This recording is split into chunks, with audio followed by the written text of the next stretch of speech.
ကဲအားလုံးပဲမင်္ဂလာပါကျွန်တော်ကတော့တက်ချက်ကဇော်ရဲပါကျွန်တော်အခုဒီဗီဒီယိုမှာ realme ကနေကျွန်တော်ဖုန်းလုံးလာပေးထားတယ်အဲ့ဖုန်းကဘာဖုန်းလဲဆိုရင်ဒီ realme 12 plus 5G ဆိုတဲ့ဖုန်းဒီဖုန်းကိုကျွန်တော်တို့အတူတူ unboxing လုပ်ကြည့်ပဲဒါပေမဲ့တခုတော့ရှိပါဒီဖုန်းကိုကျွန်တော် realme note 50လိုမျိုးဒီကောင်ကိုကျွန်တော်ဖြတ်စီးလို့ပါလို့ရမှာတော့မဟုတ်ဘူးပြန်မလဲပေးဘူးဗျာဆိုတော့ဒီဖုန်းကိုကျွန်တော်တူတရနဲ့ unboxing တူလုပ်ကြမယ်တခုရှိတာပေါ့ဒီ realme ဘက်ကနေဒီ realme 12 plus 5G ဖုန်းကိုလက်ရှိမှာပေါ့ဈေးအတန်ဆုံး mid range ဖုန်းဆိုတော့သူတို့ပြောထားတယ်ကျွန်တော်ဒီဗီဒီယိုရိုက်နေတဲ့အချိန်မှာကျွန်တော်ဒီဖုန်းရဲ့ဈေးနှုန်းကိုအတိအကျမသိသေးဘူးဒါပေမဲ့ကျွန်တော်သိထားတာတခုတော့ရှိရဲအဲ့ဒါဘာလဲဆိုရင်ဒီဖုန်းရဲ့ဈေးနှုန်းကဝယ်ချက်10သိန်းဝန်းကျင်နဲ့ရောင်းအောင်မှာတကယ်တော့ realme ဘက်ကနေဒီဖုန်းကို10သိန်းဝန်းကျင်နဲ့ရောင်းနေတယ်ဆိုရင်တော်လေးကိုတန်တဲ့ဖုန်းလို့ကျွန်တော်မြင်တယ်ဆိုတော့ဒီဖုန်းရဲ့ဈေးရတော့ဗျာလာမယ့်25ရက်နေ့မှာတိကျထွက်လာလိမ့်မယ် maybe ဒီဗီဒီယိုတက်တဲ့အချိန်မှာလဲကျွန်တော်ဈေးသိရင်တိကျလာပြီဗျာအဲ့ကြရင်တော့ကျွန်တော်ဒီ post caption မှာရေးမယ် okay ဆိုတော့ကျွန်တော်ဒီဖုန်း unboxing တူလုပ်ကြည့်မယ်ရင်ဆုံးကျွန်တော်ဓာတ်လိုက်ရှာအောင်မယ်โอเคကျွန်တော်ဓာတ်တော့ရှာတွေ့ပြီထုံးစံတိုင်းပေါ့ကျွန်တော်တို့ဒီဇွဲမှမတင်မနဲ့လို့ပဲလက်မကိုင်ဖောက်မယ်ပေါ့လက်မကိုင်ဖောက်တဲ့လူကကျွန်တော်တယောက်ပဲရှိမှာမသိဘူးโอเค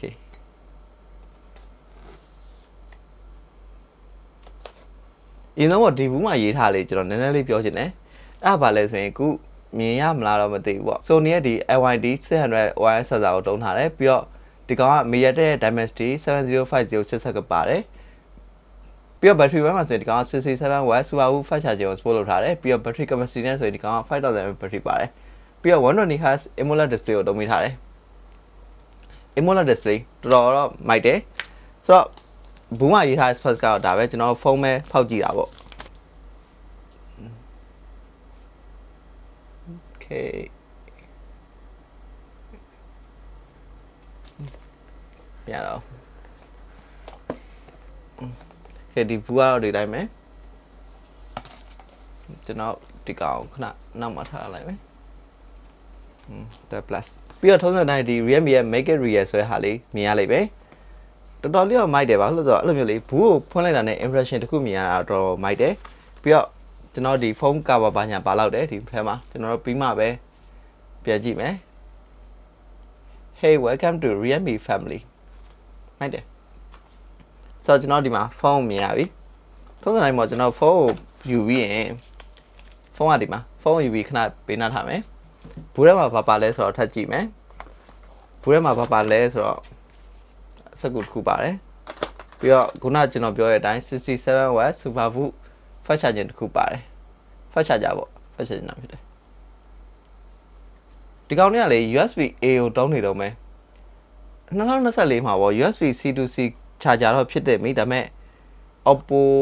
ရော realme ရော Vivo ရောအကုန်လုံးဒီပါကအခုထိ USB A charger တွေပဲတုံးနေတော့ USB C ပြောင်းနေပြီ Okay ပြီးတော့ cable တစ်ခုပါမယ်ဒါပဲကျွန်တော်ခုနဘူးလေးကိုပြန်ကြည့်မယ်ဒီ make it real ဆိုတဲ့ဘူးလေးကိုပြန်ကြည့်မယ်ဆိုရင်ကျွန်တော်ဖွင့်လိုက်ရင် phone case တစ်ခုတော့ပါလိမ့်မယ် Okay ပါတာပေါ့အော်မှာကျွန်တော်ဒီမှာဒီစင်းထုတ်တဲ့ပင်ရဲ့ပြီးတော့ဒီ user guide တွေရဲ့ brand device တွေရဲ့ဒါတွေပါမယ်ပြီးတော့ဟောတစ်ခုပါမယ် silicon case လေးတစ်ခုပါမယ် silicon case ကတော့ပုံမှန်တိုင်းပဲ quality ကလည်းပုံမှန်အဆင့်ပဲရှိရယ် okay ကျွန်တော်ဖုန်းပြန်ပြီးတော့ကြည့်ကြမယ်ဖုန်းကဒီကောင်ပေါ့ကျွန်တော်နောက်ကနေပြမယ်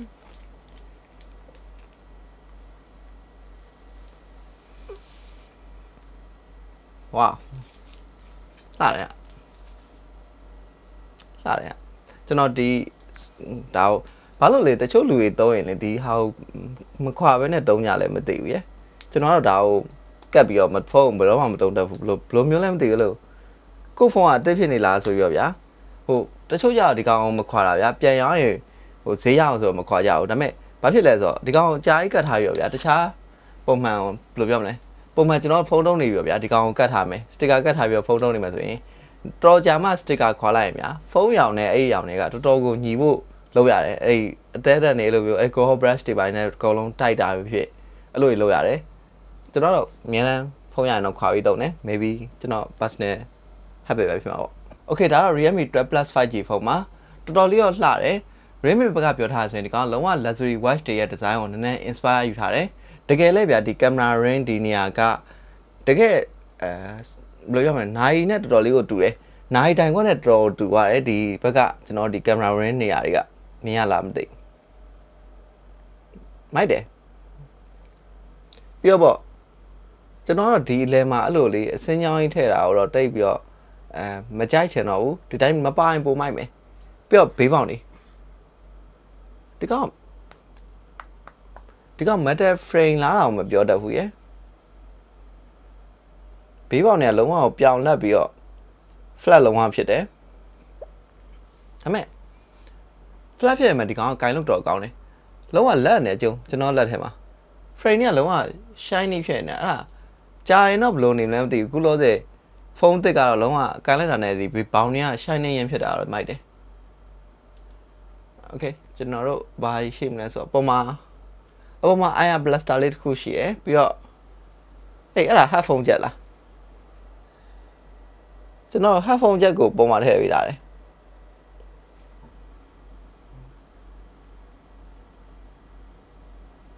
โอเค hello ပေါ်ပြီဘောင်တွေကတော့အရန်တော့ပါးတဲ့ထဲတော့မပါဘူးအောက်ကချင်းလေးနည်းနည်းလေးရှိရဒါပေမဲ့အပေါ်နဲ့ဘေးဘက်ဘောင်တွေကတော့မစိုးဘူးလက်ခံလို့ရတယ်ဆိုတာလေအရင်ထူနေတဲ့ဘိုင်းတော့မဟုတ်ဘူးအဓိကဒီကောင်ရဲ့ဈေးပေါ့ဒီကောင်ဈေးကိုတော့တစ်ချက်ဆောင်ကြည့်ရမယ်ဘယ်လိုပြောလဲအရင်ဘောင်ပါတဲ့ဖုန်းတော့မဟုတ်ဘူးဗျာဒါပေမဲ့ဒီ10သိန်းဝန်းကျင်နဲ့ရမယ်ဆိုတော့ဒီဘောင်တွေကလက်ခံတော့ရတယ်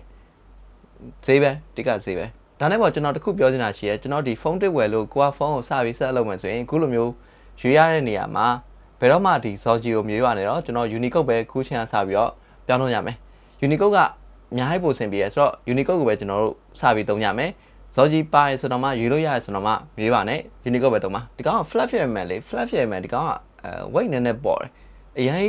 မလေးနေဘူးအဲ့ဒါတခုတော့မိုက်တယ်အခုဗီဒီယိုမှာတော့ဗျာကျွန်တော်ဒီဖုန်း unboxing လုပ်ပေးရုံတက်ပဲဘာမှအများကြီးတော့ပြောစရာမရှိဘူးဒါပေမဲ့ကျွန်တော် Google ကရှာဖတ်ထားရဗျာဒီ specs လေးနည်းနည်းလေးတော့ပြောချင်တယ်အဲ့ဒါဘာလဲဆိုရင်ဒီ MediaTek ရဲ့ Helio Dimensity 705G ချစ်ဆက်ဆိုတာကျွန်တော်နှစ်တုန်းက realme 11 Pro Plus မှာတုံးထားတဲ့ချစ်ဆက်ပဲဒီနှစ်မှာဆိုရင်ဗျာဒီ Oppo Reno 11တို့ဘာလို့မှလည်းတုံးထားတယ်ဆိုတော့အဲ့လောက် level performance ကိုပေါ့ဒီကောင်က7သိန်းလောက်နဲ့ရမယ်ဆိုတော့တော်တော်လေးကိုအဆင်ပြေတယ်ဘာကြောင့်လဲဆိုရင် realme 11 Pro Plus ရောပြီးတော့ဒီနှစ်ဝင်ထားတဲ့ Reno 11ရောဒီထက်ဈေးပိုများတယ်15သိန်းနဲ့18သိန်းလောက်တွားတယ်ဗျာအဲ့ဒါကိုဒီကောင်က7သိန်းဝန်းကျင်နဲ့ရမယ်ဆိုတော့ဒီဖုန်းကတော်လေးကို fair ဖြစ်တယ်လို့ကျွန်တော်မြင်တယ်ပြီးတော့ကင်မရာနဲ့ဆိုလည်းဒီကောင်50 megapixel ကင်မရာကိုသုံးထားတယ်ဒါပေမဲ့ကင်မရာမှာဒီကောင်ကတော်တော်လေးကို focus လုပ်ထားတယ်လို့ကျွန်တော်ပြောထားတယ်အထူးသဖြင့်များဒီ fader အတစ်တွေဒီ cinematic fader တွေကျွန်တော်ဟိုးရင်တော့ဗျာ realme ဖုန်းတွေဆိုရင်ဒီ stream move ပေါ့ stream move ရတာကိုတော်လေးကိုမိုက်တယ်အဲ့ဘက်ကို focus လုပ်ထားတယ်အခုကျတော့ realme ကနေဒီဖုန်းမှာစပြီးတော့ဒီ cinematic ဖြစ်တဲ့ဒီ fader အတစ်တွေကိုပြောင်းနှုံးထားလို့ပြောထားတယ်ဆိုတော့အတစ်တွေလည်းပါတယ်ပြောတယ်အဲ့တော့ဒါတော့ကျွန်တော်တခြား sign မှာပဲကျွန်တော် impression မှာထပ်ပြီးတော့ပြောရမယ်ပြီးတော့ဒီကောင် display ဘက်နေပါလေတော်တော်လေးကိုမိုက်တယ်ကျွန်တော်တိလောက်ဆိုရင်ဒီကောင် display ရဲ့ maximum peak brightness က2000 nit ထိရတယ်တော်တော်ကိုများတယ်လို့ပြောလို့ရတယ်ဟိုဒီဈေးတန်းပေါ့7သိန်းဝန်းကျင်ဈေးမှာဆိုရင်ဒီကောင်က maybe brightness အများဆုံးတော့ဖြစ်လာနိုင်တယ်ပြီးတော့ကျွန်တော်တို့ complaint တက်ကြတဲ့ချက်ဒီဖုန်းမှာ stereo speaker ပါတယ်7သိန်းဝန်းကျင်ဖုန်းမှာ stereo speaker ပါတယ်ဆိုတော့တော်တော်လေးကိုမိုက်တယ်ပြီးတော့ခုနပြောလို့ဗျာ headphone jack ပါတယ်အော်ပြီးတော့ဒီ realme 12 plus 5G ဖုန်းမှာဒီကောင် IP54 dust and water resistant rating ပါလာပြီပြီးတော့ realme ဘက်ကပြောထားခြင်းဒီကောင်ကကျွန်တော်မိုးရေထဲမှာဒီရေဆွဲတော့မှတုံးလို့ရအောင်ဒီ display ကိုလုပ်ပေးထားတယ်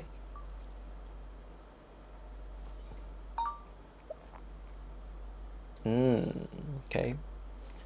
display ကတော်တော် brightness ကောင်းတယ်ကျွန်တော်အခုစမ်းကြည့်လောက်တော့ display brightness ကတော်တော်ကောင်းတယ်ကျွန်တော်ဒါအလဲလောက်ပါထားရရဗျာဒါနှိမ့်ဆုံးပြီးတော့ဒါအမြင့်ဆုံး display brightness တော်တော်ကြီးကိုကောင်းတယ် minimum brightness နဲ့လည်းတော်တော်ကောင်းတယ် minimum brightness ကတော်တော်ကောင်းတယ် minimum brightness ဆိုပြလုံးဝဖုန်းကလုံးဝမှောင်သွားတယ်ဒါကျွန်တော်ညဘက်ပါညာဖုန်းသုံးမယ်ဆိုရင်တော်လေးကိုအဆင်ပြေတယ်ပြီးတော့ maximum brightness ကတော်တော်လင်းနေကြုံမတရားလင်းနေလေ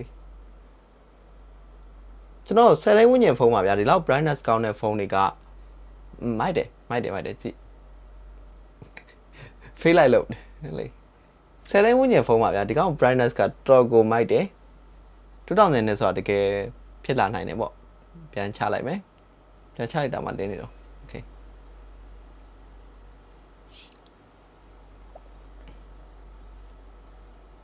အ Okay ဒါ realme 12 plus 5G ဖုန်းပါ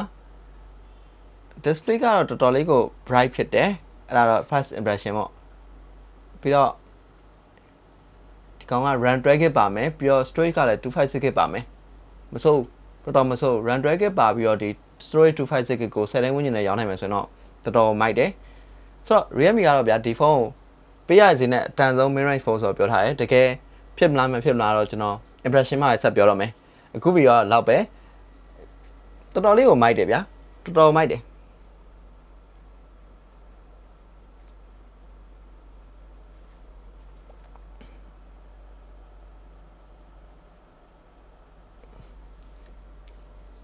โอเคနောက်ဗီဒီယိုမှာဆက်တွေ့မယ်